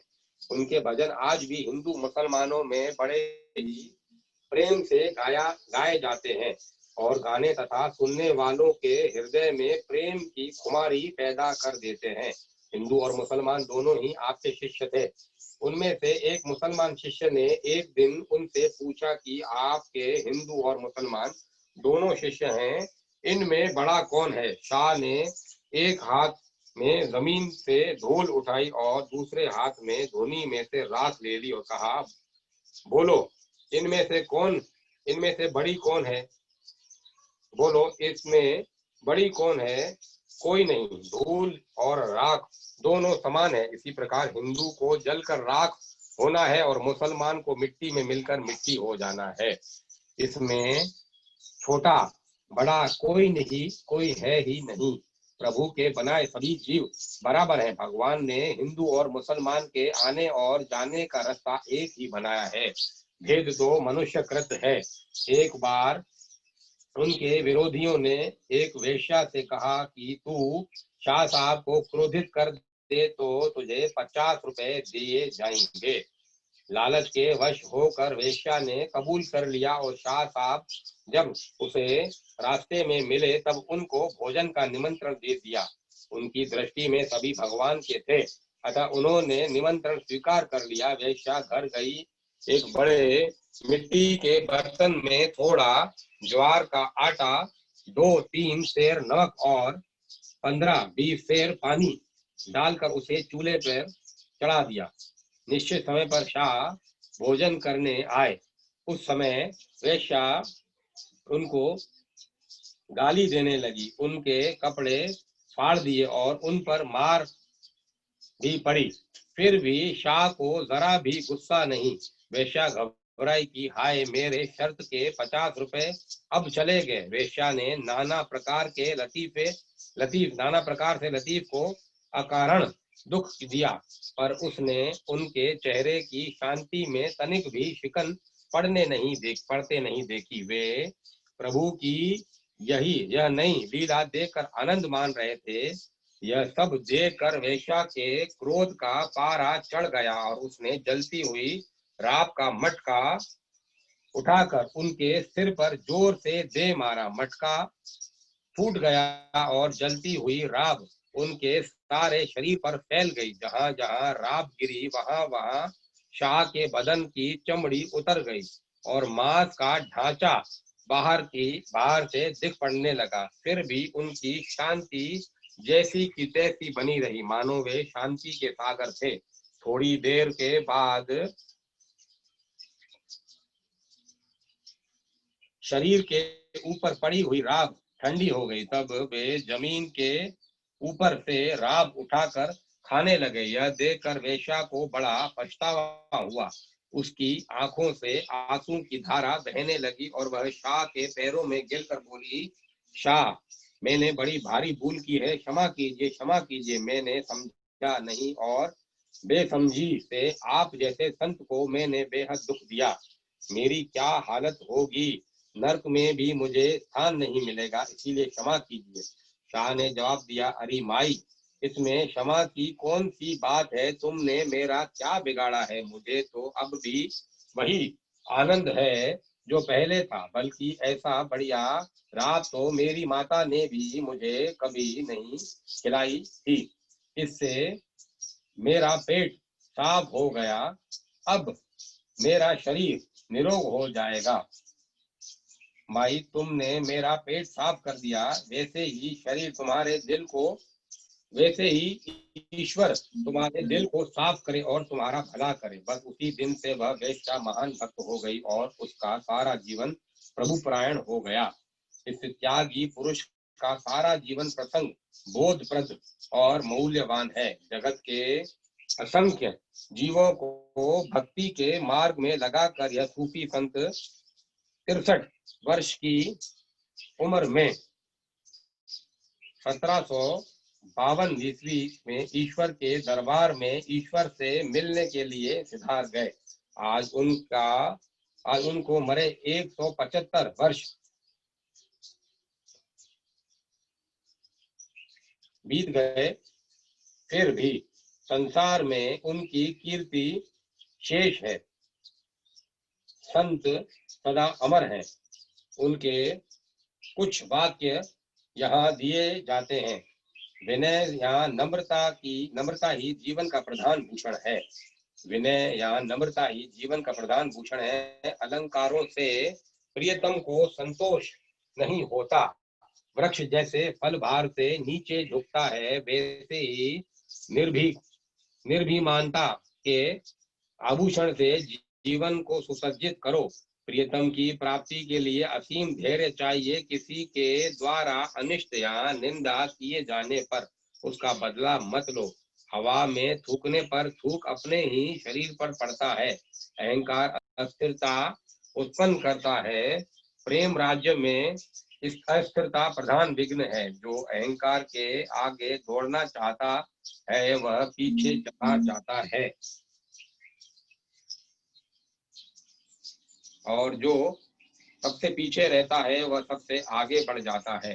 पतंग की तरह प्रेम की अग्नि में कूद पड़ो। पतंग जैसे विरह बाण से भिदकर अपने को भूल जाता है और अग्नि में कूदने से पूर्व भूत भविष्य का जरा भी विचार नहीं करता। प्रेमी को भी इसी प्रकार बनना पड़ेगा। लाभ की आशा और स्वार्थ की कामना छोड़कर जो कूद पड़ते हैं उन्हें शांति मिलती है। प्रेम की अग्नि में जलन नहीं है परंतु प्रकाश है। प्रेम में स्वार्थ आते ही जलन पैदा हो जाती है। यदि सच्चे फकीर होना चाहते हो तो चुपचाप प्रियतम का ध्यान करो और मुंह बंद कर लो। वैराग्य के कपड़े पहन लो। वैराग्य के जल में नहाए बिना देह और मन का मैल नहीं धुलता। असली प्रेमी को लोग दिखावे का रूप पहले ही छोड़ देना पड़ेगा।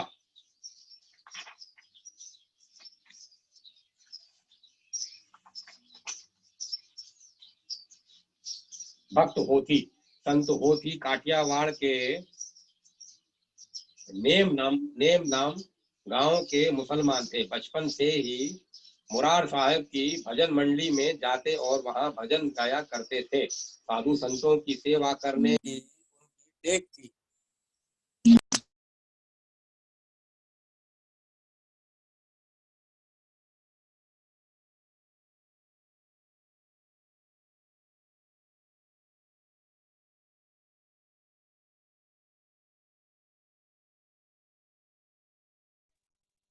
कृष्ण गोविंद हरे मुरारी।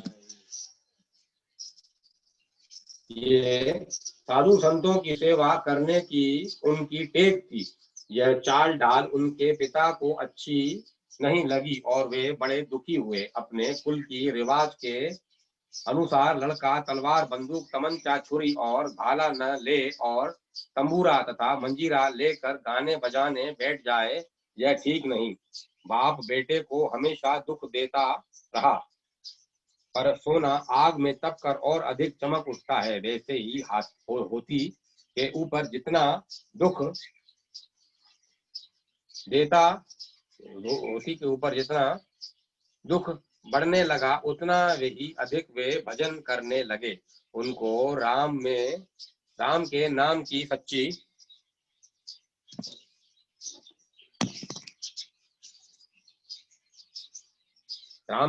सच्ची लगन लगी थी और उनके सामने हिंदू मुसलमान धर्म का भेद भी मिट गया था। एक दिन मुरार साहब की भजन मंडली हरिजनों के निवास स्थान में भजन करने गई। होती को उसके बाप सिकंदर ने वहां जाने से रोका, फिर भी होती गया।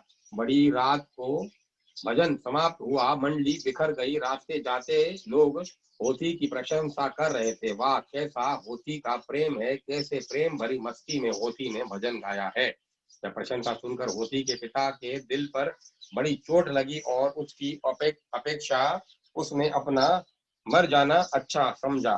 दूसरे दिन वह होती भजन मंडली में जाने लगा। तब पिता ने अफीम घोलकर पुत्र से कहा, बेटा अफीम तैयार है, इसे या तो तू पी जा, नहीं तो मैं पी लूं। पर यह बदनामी मुसलमान की जाति में अब बर्दाश्त नहीं होती।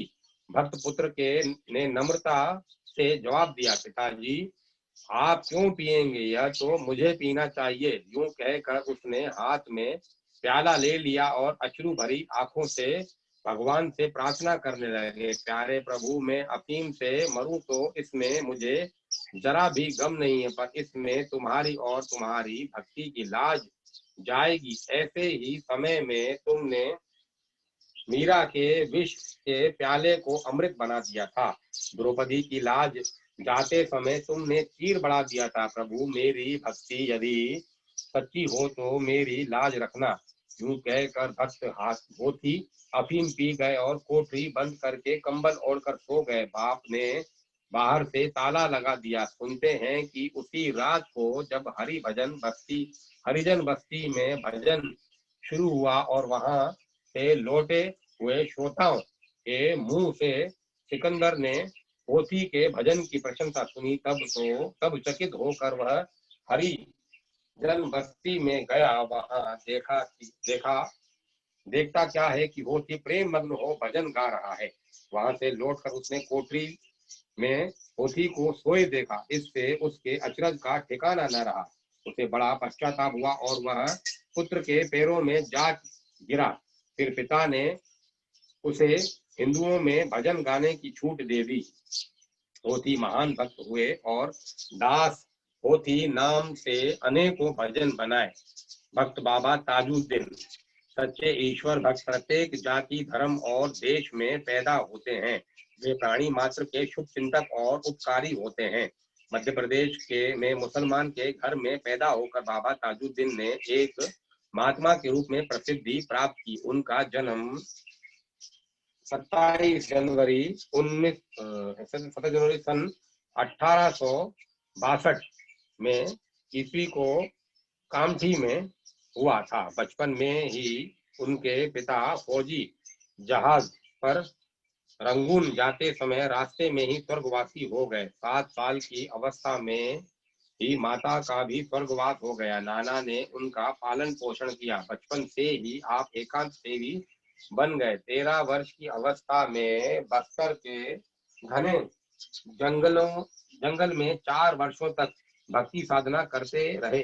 वहां से कामठी लौट आए।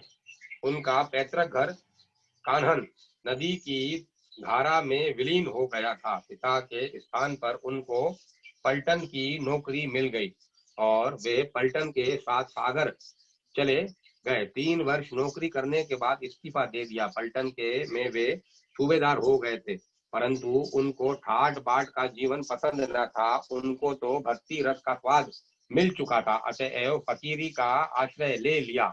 हाथ में तशवी जप माला लेकर वे दिन रात उस प्रीतम की याद में ही बिताने लगे। प्रभु स्मरण की लो यहाँ तक बढ़ी कि भोजन वस्त्र की भी सुधि न रही। कोई कुछ खिला देता तो खा लेते। आगे चलकर मस्ती इतनी बड़ी, विषयों से इतनी विरक्ति हुई कि कोई कुछ खाने या पहनने के लिए देता तो उसे जिस किसी को दे देते अथवा फेंक देते और स्वयं फूल पत्ते खाकर रहते थे। फिर तो वे प्रेमोन्मत्त दशा में रहने लगे। उनकी इस दशा को देखकर लोगों ने उनको पागल समझा और सन 1886 ईस्वी में उन्हें नागपुर पागल खाने में भिजवा दिया। कहा जाता है जब उनकी कृपा से वहां के सिविल सर्जन की मनोकामना पूरी हुई, तब जेल में भी उनका रंग जमा। लोग दर्शन करने आने लगे। 18 वर्ष के बाद नागपुर के डिप्टी कमिश्नर और राजा साहब ने उनको जेल से मुक्त कराया।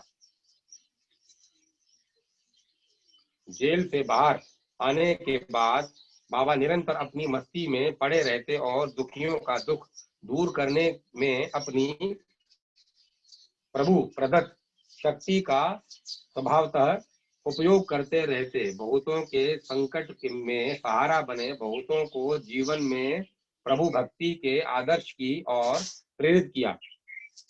17 अगस्त 1925 ईस्वी में उन्होंने इस नश्वर शरीर का त्याग किया। नागपुर से 4 मील दूर सकरा में राजा राघोजी राव भोसले ने उनकी एक समाधि बनवाई। उस समाधि के पास आज ताजाबाद नाम का एक छोटा कस्बा बन गया है। वहाँ एक पाठशाला और अस्पताल बाबा के भक्तों के द्वारा संचालित होते हैं और साल में 2 बार मेला लगता है। महात्मा श्री पावन हारी जी बाबा एक उच्च कोटि के संत और राम भक्त थे। उन्होंने 15-16 साल की अवस्था में घर त्याग कर वैराग्य ले लिया था। तीर्थ यात्रा करते समय बद्री नारायण में एक प्रसिद्ध महात्मा से उन्होंने दीक्षा ली, योग सीखा। उनके पास एक लंबी अवधि तक रहकर वे अपनी तपोभूमि गाजीपुर जनपद में चले आए। अपनी कुटिया में उन्होंने पूरे 16 साल के लिए अखंड समाधि ले ली। बाहर के पट बंद कर लिए गए। कुछ दिनों के बाद पुलिस का पहरा पड़ गया। ठीक 16 साल के बाद दरवाजा खोला गया। पूज्य पावन हारी जी महाराज ध्यान मग्न बैठे हुए थे। पलकों के बाल नीचे तक लटक रहे थे। भगवान श्री राम, श्री जनक नंदिनी और लक्ष्मण जी की मूर्ति को एक हाथ में से सप्रेम पंखा झल रहे थे। अपनी अखंड समाधि में वे 16 साल तक भगवान को पंखा झलते रहे। उनके पवित्र दर्शन और सफल समाधि से उत्साहित होकर भक्त मंडली ने एक बहुत बड़ा भंडारा उत्सव किया, जिसमें दूर दूर के संत और साधु तथा भक्त और महात्मा सम्मिलित हुए थे। भंडारे का सारा सामान जो तो आ चुका था, केवल घी की कमी रह गई थी। बाबा ने भक्तों को आदेश दिया कि गंगा जी से मेरे नाम पर घी उधार ले आओ। भक्त ने खाली कनस्तर लेकर कुटी से निकट बहने वाली गंगा से जल भर लिया। जल कढ़ाई में पड़ते ही घी हो गया। सारा सामान बन गया। थोड़ी देर में गांव वाले घी लाए। पावन हारी जी महाराज ने सारा घी गंगा जी में उड़ेलवा दिया और वह जल में रूपांतरित हो गया। भंडारा समाप्त होने पर उन्होंने संत महात्माओं को शाल और द्रव्य आदि दक्षिणा देकर विदा करना आरंभ किया। बाबा एक ताखे पर से दक्षिणा का सामान उठा कर देते जाते थे। स्वामी विवेकानंद जी भी उस समय वहीं उपस्थित थे। उन्हें शंका हुई कि पावन हारी जी महाराज इतनी वस्तुएं किस प्रकार देते जा रहे हैं। उन्होंने उजकर ताक की ओर देखा। उस पर तो कुछ भी नहीं था। उन्होंने मन ही मन पावन हारी जी की राम भक्ति और सिद्धि की सराहना की।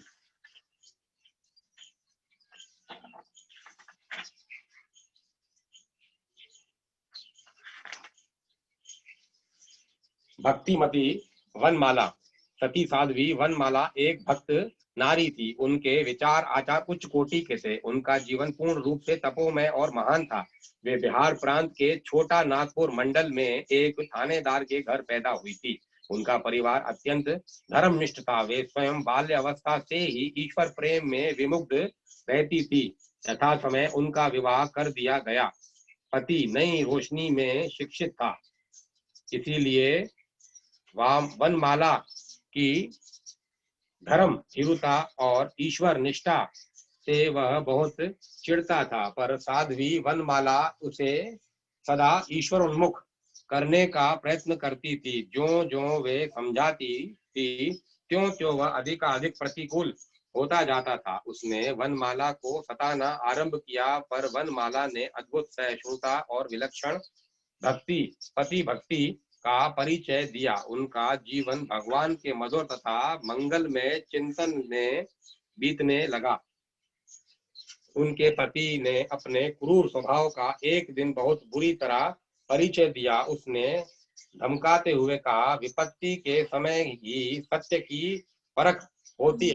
इसी दिन तुम्हारे विपत्ति में पड़ने पर देखूंगा कि ईश्वर किस तरह सहायता करते हैं तथा अपने भक्तों की मान प्रतिष्ठा रखते हैं। भक्त का जीवन तो अलौकिक चमत्कारों और दिव्य घटनाओं का प्रतीक ही होता है। भगवान ने वनमाला की भक्ति को प्रमाणिक सिद्ध करना चाहा, पति की चुनौती को सार्थक करना चाहा। उसी दिन रात को वनमाला के गृह में आग लग गई। वे ईश्वर भजन में मस्त थी। उन्हें आग पानी की चिंता किस तरह सता सकती थी। प्रभु उसके रक्षक बने। आग इतनी भीषण और दारुण थी कि देखने वाले दूर से तमाशा ही देखते रह गए। उनका साहस न हुआ कि वे आग बुझाएं। वनमाला को बड़ा शोक हुआ कि भगवत विग्रह आग में झुलस न उठे। प्रभु को कितना कष्ट होगा और पति की भी ताना मारेंगे। वे भगवान की करुणा की राह देखने लगी। भगवान भक्त की पुकार पर पिघल गए। थोड़ी ही देर में जलावृष्टि आरंभ हुई। अग्नि देवता शांत हुए। वनमाला ने पूजा घर में जाकर देखा कि सब कुछ स्वाह हो चुका है, पर भगवान के श्री विग्रह और सिंहासन को आग की लपटें छू तक न सकी थी। लोग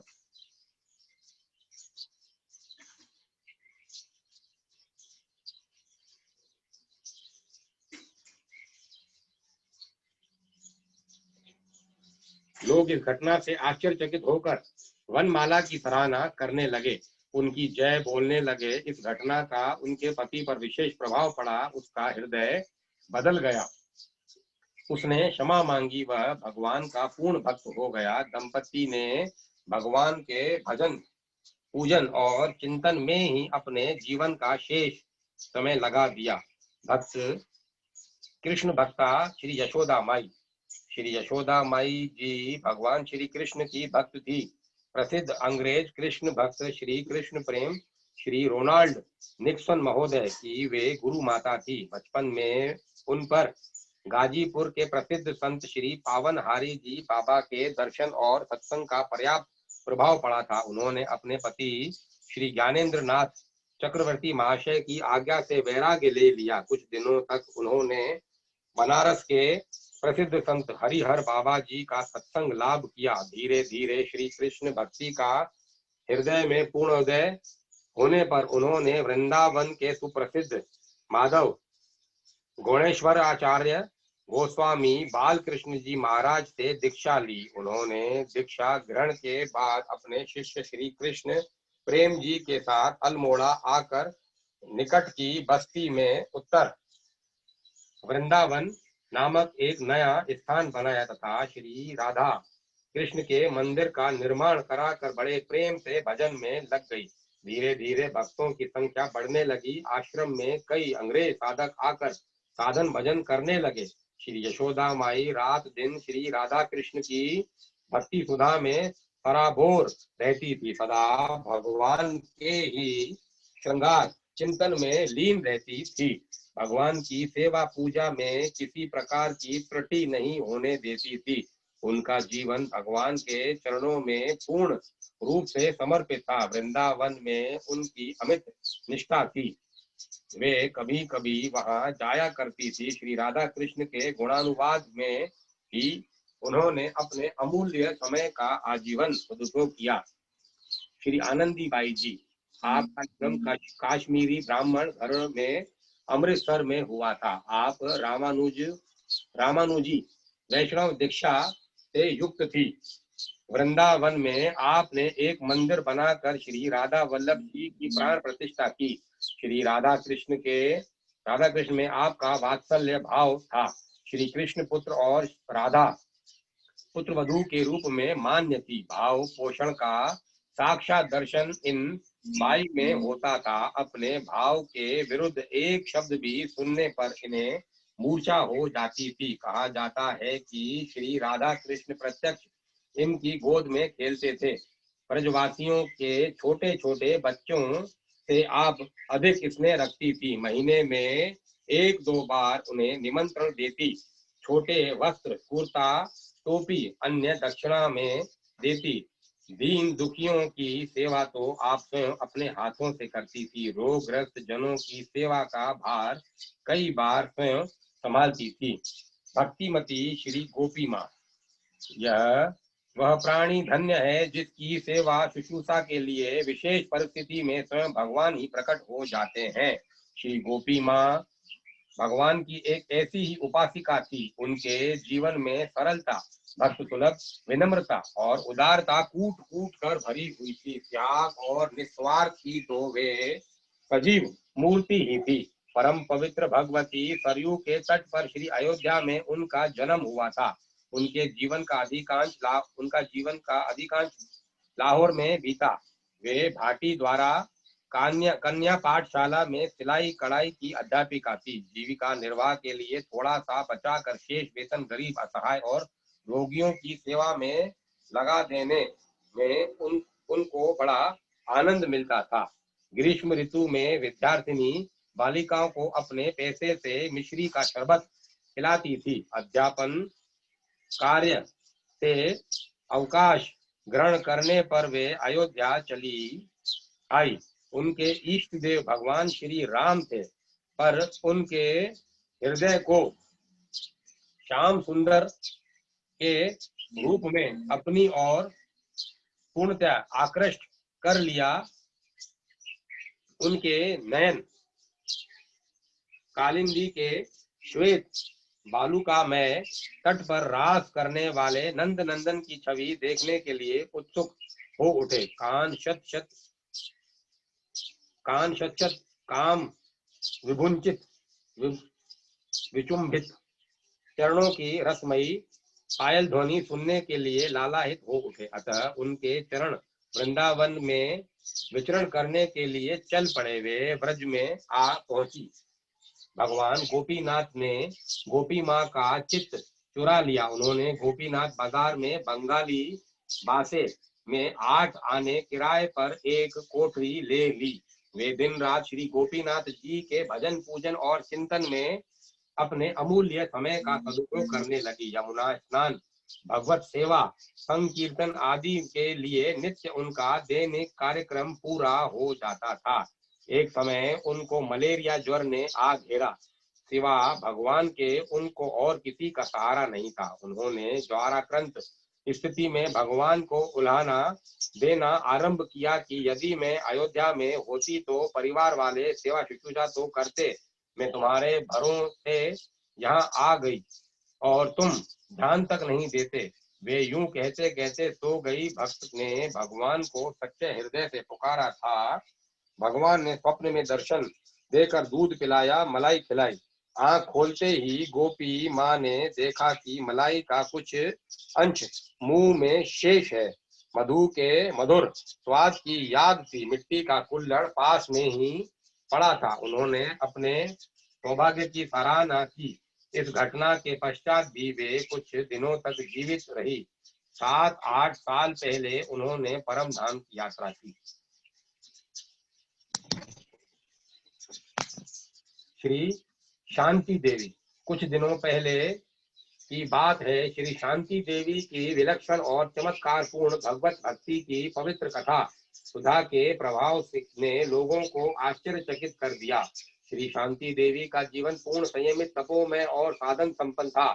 उनके पैदा होते ही माता पिता चल बसे। उनके लाल पालन पोषण का भार उनके भाई और भाभी के कंधों पर आ पड़ा। एक संतान होते ही उन दोनों ने भी उनकी उपेक्षा कर दी।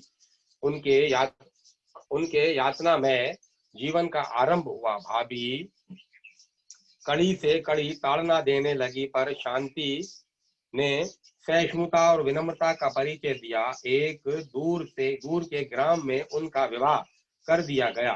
ससुराल में पति, सास और ससुर की ही थे। इन तीनों में सास की ही चलती थी। उसका स्वभाव बड़ा रूखा और कर्कश था। शांति को भी अनेक प्रकार के से सताते रहने में ही उसे आनंद मिलता था। घर के सारे काम काज उन्हीं को करने पड़ते थे। उन्होंने ससुराल वालों को सदा प्रसन्न रखने की चेष्टा की। वे एक समय ग्रीष्म ऋतु में दोपहर के समय छत पर खड़ी अस्त व्यस्त सी होकर कुछ सोच रही थी कि एकाएक उन्होंने एक दिव्य ज्योति देखी। उसके दर्शन से वे साक्षात आश्वस्त हुई। उसमें उनमें उसी दिन से एक नई शक्ति का संचार हुआ और वे दूने उत्साह से घर की देखरेख करने लगी। वे उसी दिन से नित्य प्रातः काल स्नान कर रामायण का क्रम पूर्वक पाठ करती थी। सूर्योदय से के पूर्व ही घर के सारे कार्य कर डालती, पर सास उन्हें सताती ही रहती थी। सास उनको पूजा अर्चना में लिप्त देखकर कुड़ सी गई और एक कमरे में, जिसमें भूसा, कंडे, ईंधन आदि का संग्रह था, पूजा के सामान फेंक दिए और शांति को भी उसी में बंद कर दिया। वे 6 दिनों तक उसी में बंद रही। 7वें दिन प्रातः काल कमरे के पट अपने आप खुल गए, जोरों से घंटा नाद होने लगा, शंख बज उठे, लोग उस ओर दौड़ पड़े। शांति भगवान के ध्यान में लीन थी। कमरे में दीपक चल रहा था।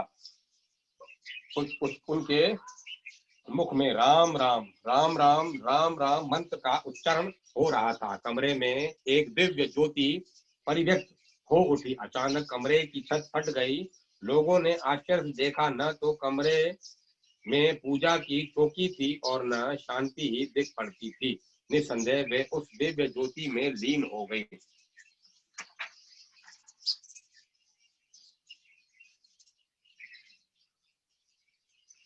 रसिक भक्त भारतेंदु हरिश्चंद्र। अब इसको हल करेंगे।